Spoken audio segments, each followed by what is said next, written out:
S1E5, the final session of this first series from the VIP Mentoring Vlog and Podcast with Nathan Singleton and Elspeth Paisley.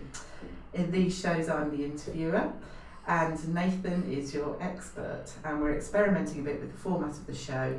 So as I've said previous times, do let us know your thoughts and we would love to hear from you. Thank you if you've got in touch with us. Let us know what you do and if you've got any questions you'd like us to cover. This is the inaugural series of the VIP Vlog and Podcast, and in this mini-series of 5 shows we're unpicking what it takes to be a good mentor of young people, whether you're a volunteer or a professional who's working on a contract. So just before we get started, let me tell you where you can find this series. It's available on YouTube at LifeLine Projects and also on podcasts at the VIP Podcast with Nathan Singleton. And if you're listening to the podcast, we'll put the link to the YouTube channel in the show notes. So let's get on with our final session without any further ado. Hi Nathan. Hello. Nice to see you again. Thank you. During the course of our previous 4 sessions, you've mentioned a pack of resources that you and your mentors draw on. And so I was getting a bit curious about what was in the pack. And so I thought we could explore that a little bit today. Right. Yes. So talk to me a bit about the pack, which I understand is the framework that you use when you talk to young people. So vision, identity and purpose, and VIP is the framework which we hang all of our work on. It's the particular way that LifeLine engages with young people. We find that it embodies our vision for young people. Within that kind of the idea of vision, identity and purpose, and gives us a framework in terms of how we build and develop young people, whether that's through mentoring or through alternative school or through youth leadership, or in whichever way it works for us. So over the last 3 years we've mentored in over 50 schools across East and South London, and from that we developed our mentoring pack.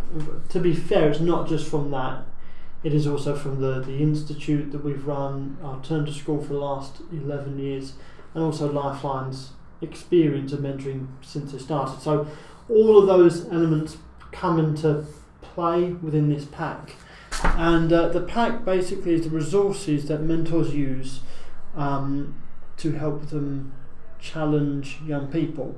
There's resources there that help develop a vision, there's resources there that explore identity, and there's resources there that look at purpose. And they are some resources that we've found and borrowed, some resources that we've developed. So I think there's one particular, there's a mood graph in there, because at one, from the supervision that I ran with one staff, I remember them talking about a young person that it's always up and down. So I think knowing how you're doing as a person is really important. So it's like, let's just map that each week on a mood graph. So say, how do they feel about this, and how do they feel about it this week, next week, and then we map how they feel about their relationship with their dad each week. How are you? 1 to 10, where do you think you are? 1 to 10, how do you feel about school? And we find that the lines kind of go like that. Okay. So 1 week, one thing's good and one thing's bad, and then we can average it out and say, so, over the course of time, things are all right.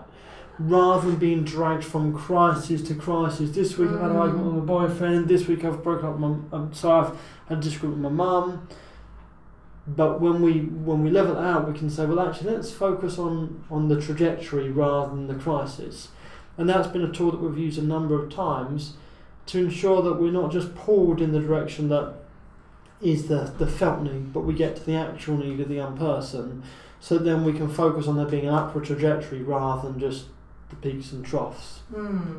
So just for the benefit of those who are listening on the podcast, this is a pack that's probably about 1 centimetre thick. What have you got, about 100 resources or so in there, do you think?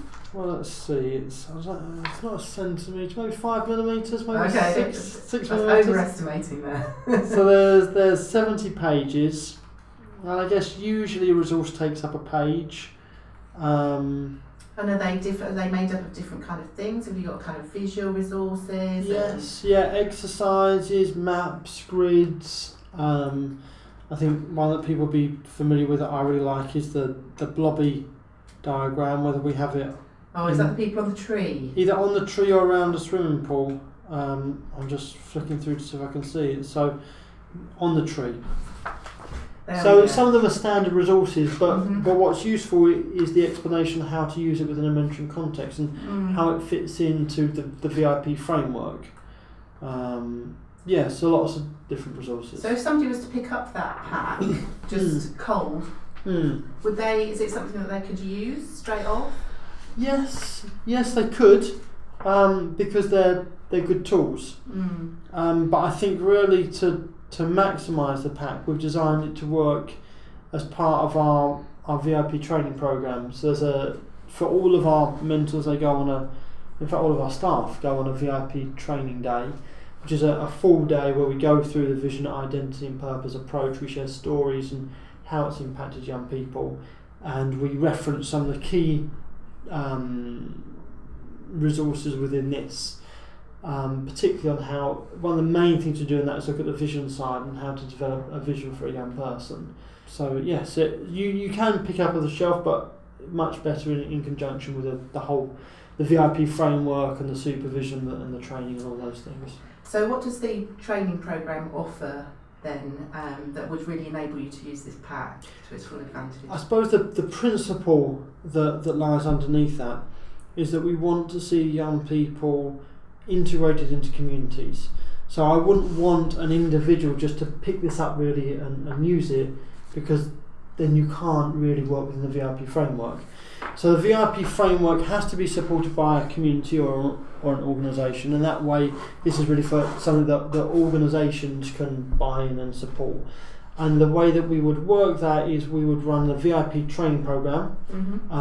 So that will give you the introduction to how VIP works, broken down kind of. Just remind us what VIP stands for. Vision, identity and purpose. Okay. So vision is about not just what a young person's going to do, but who they're going to be and what their aspirations are, their hopes are. Lots of the young people that we work with generally don't have great aspirations.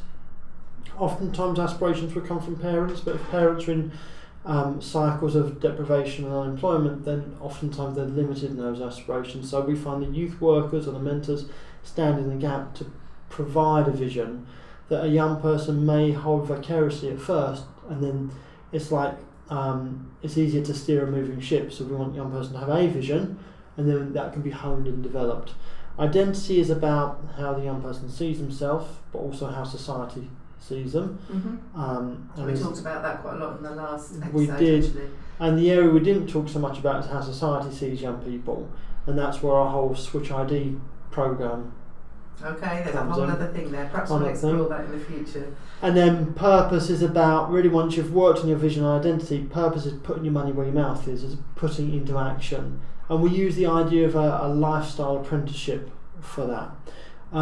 So that's the VIP framework in brief. So we go over that training in the training day.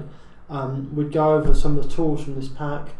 We'd also then provide supervision to the overseer, because it's important all the mentors have that regular support. We talked about that in the previous session. So we will provide that for the person in the organisation that provides that for the mentors. And then we provide for them ideas on how to run supervision and how to draw from that. And then if they have particularly tricky issues, they can come back to us within that context. So it gives that whole multiplication of wisdom thing that probably we talked about that, and I think on episode 1 or 2 maybe. Yeah. Excellent. Okay, so what it sounds like we're saying is that this pack is available. If you go to our website, and the website address will come up on your screen, or we'll put it in the show notes, and you can have some samples from the pack and also find out a little bit more about our training courses. So just to wrap up today, we were talking about vision, identity and purpose, which is the framework that you work with your mentors. So I hope that you have enjoyed this mini-series and that you've learnt something from it. If you want to find out more, do go onto our website, and the training course is available. Thank you very much.